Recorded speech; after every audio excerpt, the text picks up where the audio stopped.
I have a lesson I've designed specifically to help you explore the relationship between value and color. This is an image that I took. My son is really into Rubik's Cubes right now, and he has, I think, I don't know, 20 of them. They're everywhere in the house. And I was looking at one of them, and I realized what a great opportunity we have to work on our understanding of the relationship between value and color. So we're going to end up painting this. Before we do, let's take a look at a couple things.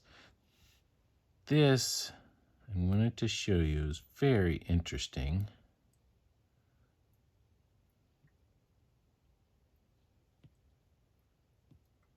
Here I have the image in black and white. And you'll notice that the values between, hold on. Values here are almost exactly the same as the values here. This is a little bit lighter, but it's still right in the same range as is this. These are very similar.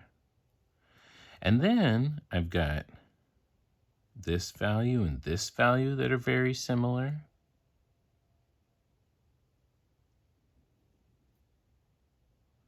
See, this value and this value are similar.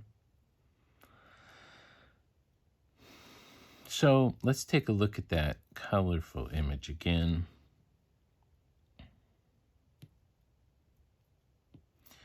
Remember, these values with X's were all very similar.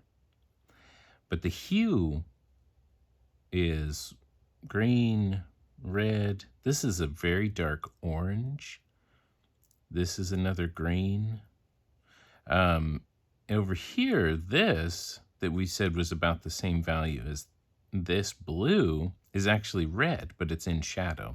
So I probably should have said that first, but it seemed obvious to me that the light source is coming in here from the left, like this, maybe a little higher, more like that.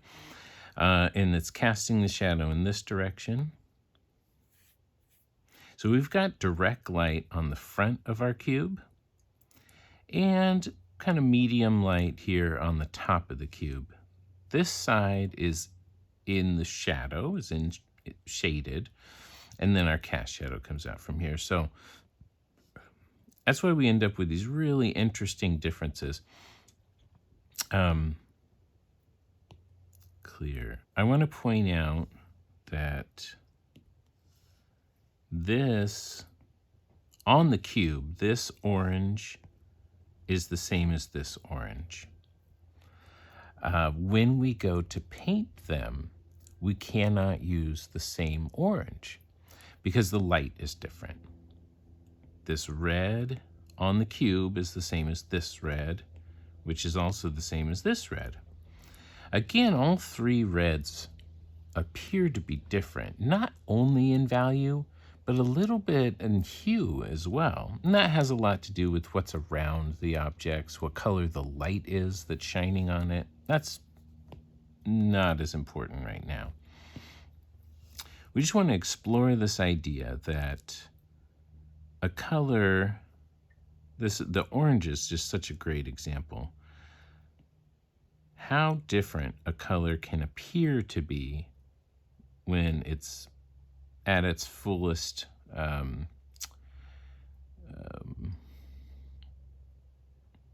at its fullest saturation, which is, well, that's a good word for us to learn, actually. Okay, saturation. And I can't write on it.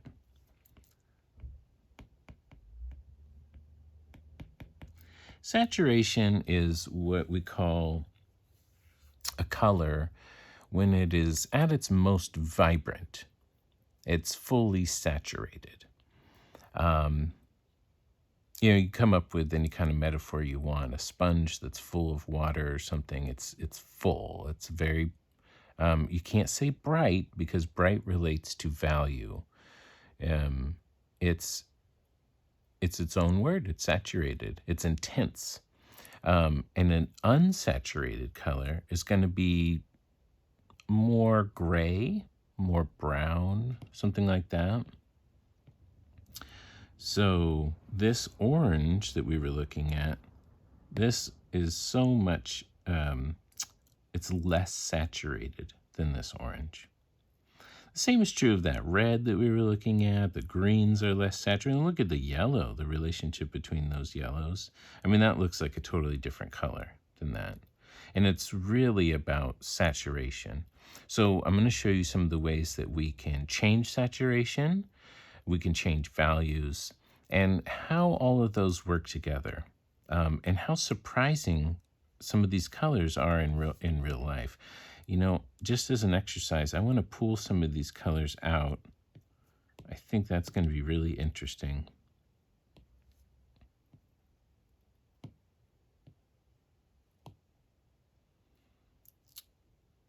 Okay, let's do this. Bear with me a moment. Okay. So I'm going to pull out this red here. That's that red, exactly.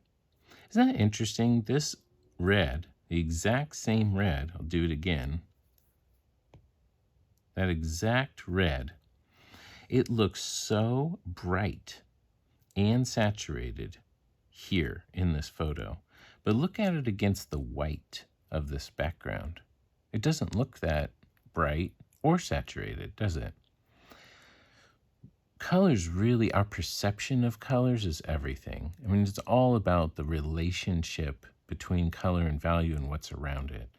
And that's just something that really will only start to make sense, or even be something that you could, imagine controlling once you've played with it a lot.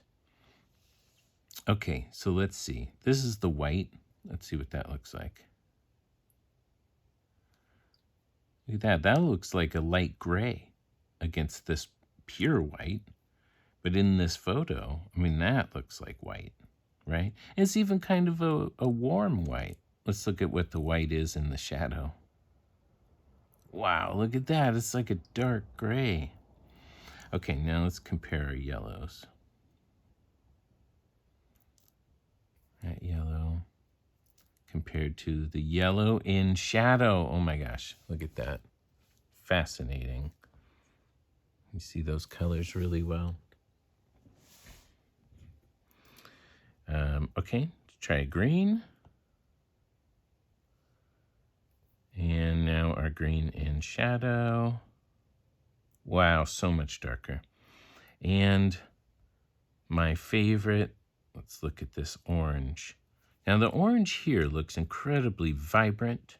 It looks saturated and it looks bright. It looks very light. Let's compare that to the orange from the shadow. Look at that. It's almost a stark umber. It's entirely different. I don't think I compared the shadow red to the light red. Yeah, fascinating, interesting changes that you see. Okay, how about this? Let's compare this orange now. This is the orange. We've got orange from the front. We've got orange from the side that's in shadow. Now let's try orange from the top. Different still. It's got almost a more pink hue to it, and the value is lighter. So I wonder, it makes me curious, what about the white? No, the white on the top is a little darker than the white in the front. So it's going to be a lot of trial and error. Figure out how to mix all these colors and to get them to work together.